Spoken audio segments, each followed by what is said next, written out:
Welcome back. Yesterday the exhibition kicked off and with it a huge screen showcasing already 100 ChemCon cartoons. They started in black and white, mirroring today's theme. But we are about to add plenty of color. In today's bulletin, an interview on regulatory and sustainability developments in China, plus a statement on safe and sustainable by design. Expect even more color in our local reports, from Mandai's bird paradise to Chinatown and beyond. But first, let's start with the key takeaways from Tuesday. This morning session, we focused on the K-rich and polymers, especially for the K-rich. There are big revision, but this revision is not only effect on the K-rich itself, but also impact on other regulation, including CCA and the KOSHA. The speakers emphasized that the industries do not focus only this the K-rich revision, but also they have to the implication of this revision impacting on other regulations. But the good thing is that attending the ChemCon, we can update those information. So I think it will be the good chance for the people to learn how to prepare for the next step. The regulations that were presented today by our panel members in a very comprehensive manner are complex and very detailed. They will for sure result in a lot of additional work for those that are in charge of compliance and staying compliant. However, we learned that compliance may also be an opportunity and not only a cost. As mentioned, today's theme is black and white. So I asked Geraldine to show me Asia's most iconic black and white animal. Ta-da! Here's a black and white and truly unique, the Malayan tapir. Is this not what you expected? Yeah, it's truly unique, but I was more thinking about the panda. No problem, we'll get to that. But let's first take a look at the tapir babies. They look completely different, brown with white stripes and spots, like walking watermelons. Perfect camouflage on the forest floor. Now this is a beautiful black and white panda, but wouldn't they stand out in a green bamboo forest? Actually no, because surprisingly their color is unique. So the white actually blends in with snow and light, while the black, it blends in with the shadows and the very dense forest. So in a way, it's a dual camouflage. And another thing, if you can look at Kai Kai right now, the way that he's eating the bamboo stem, okay, they have multiple large molars actually. Okay, this is to help them eat the bamboo stem.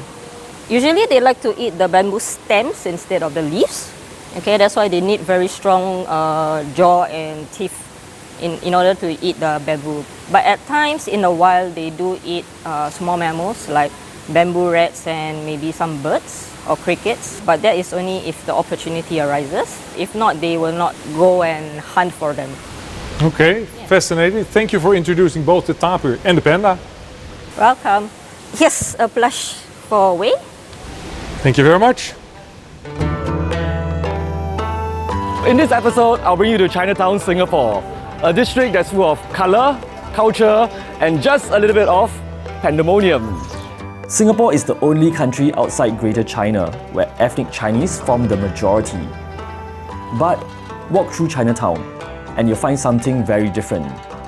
A culture that is distinctly, proudly Singaporean. So look inside this traditional Chinese medicinal hall.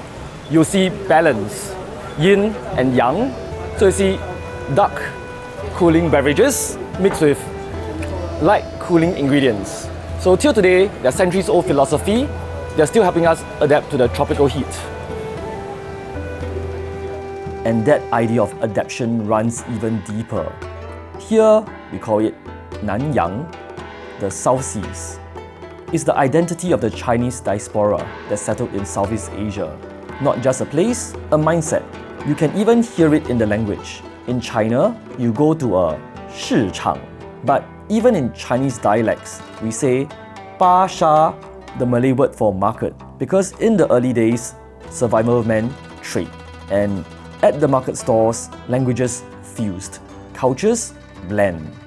Our roots are deep, but our identity keeps evolving. Think of it as a tropical flower, Chinese culture, cross-pollinated with Malay, Indian and European influences.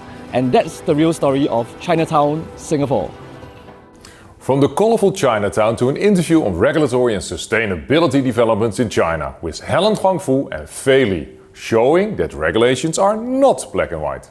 Should companies be as flexible as bamboo to keep up with all the regulatory and sustainability developments in China?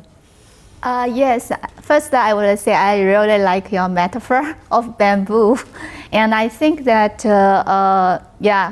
if we look at the regulatory environment in China, I think that the flexibility bamboo demonstrated is very important and also very critical. However, I would say not only the flexibility, agility, but actually the bamboo also needs to be very well rooted, because the flexibility actually cannot be reached if we do not have solid compliance data, solid compliance management system, things like that. So I think that the advice for the company is we need to be flexible and also agile. Fully agree, and I would add maybe only one thing is that for companies facing with the very comprehensive and also systematic regulatory framework, it is not enough to only focus on the execution, but also on the upfront judgment, the system planning, as well as the cross-function collaboration within the company. Long story in short, implementation is important, but the decision making at the very early stage is much more important. The full interview can be watched on a YouTube channel. But first, it's time for bird watching. Hi Rigel and Sally, this looks like paradise. Where are we? So we are at Bird Paradise, in Singapore, and this is actually one of our aviaries. We call this Wings of Asia. So we have a very nice Bali theme enclosure over here. Okay. Hey, if I remember correctly, the hornbills, they seal themselves inside a tree while incubating eggs and raising their chicks. That's quite a job for Daddy's daycare to feed them, eh? Yeah, that's definitely Can right. I try? Yeah, sure. Here you go. Hey Sally, where is Sally? Or you just want to play? You want to play, yeah? Can you tell us more about the hornbills? What we have over here is an oriental pied hornbill. One thing that is interesting about them is that they are found all over Southeast Asia and in Singapore as well. And this particular hornbill, Sally, she's a pretty special hornbill because, as you can see, she's very, very calm, very friendly towards humans. And even though hornbills in the wild, they can be quite territorial, Sally is actually an ambassador for her species at Bird Paradise. And I do have a gift for you. So over here, oh wow, you have your very own oriental pied hornbill to take home with you. Hey, let's call him Harry. Yeah. Harry, meet Sally. Yeah, hi. I promise I won't put it in a cage. And like they used to do in Asia as a tradition, they would take it in a cage to the park. I'm not sure if that's also a Singapore tradition, but I guess Wei would know.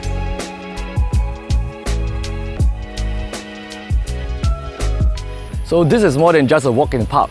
Here at the Keban Baru Bird Singing Club, you can't help but be charmed.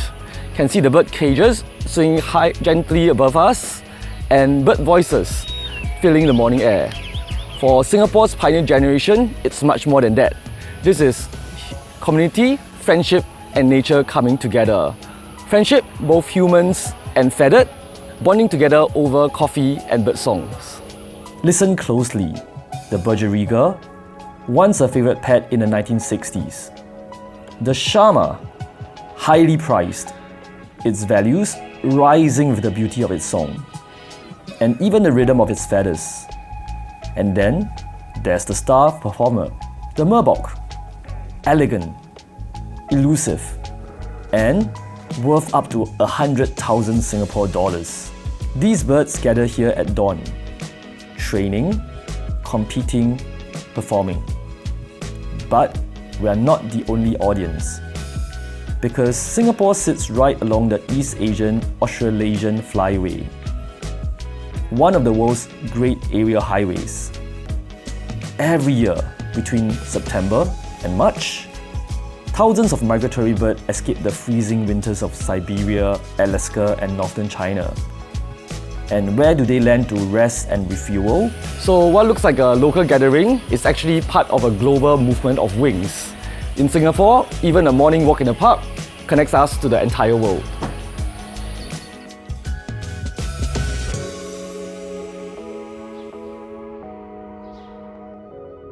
Great to see how Wei wings this story about nature in the city. Also the theme for tonight's social event. I'm sure Wei can track that location. Now to today's statement of the day. A topic that has been years in the making. SSbD, Safe and Sustainable by Design. A concept that's moving from vision to implementation. Something I will discuss with Ester Kardienaal from the Dutch Ministry of Infrastructure and Water Management. Esther, welcome. Thank you. Esther, recently an SSbD Center of Expertise was opened in the Netherlands. Can you tell us more about that? Yes, of course. Well, to make the concept of safe, sustainable by design more concrete and practical for companies, we established an innovation hub for SSbD. And following up the needs from industry, the hub focuses on 3 main areas. And the first one is creating a network. It provides a platform where government, industry and knowledge institutions work together and share knowledge. And secondly, the hub provides practical support for companies because there's a need for pragmatic solution, and there's also a need to make SSbD more accessible for companies, especially for small and medium-sized enterprises, the SMEs. So the hub provides practical tools how to integrate SSbD in businesses. And lastly, the third one is that the hub creates and provides a value chain perspective. Companies are really seeking collaboration across the value chain.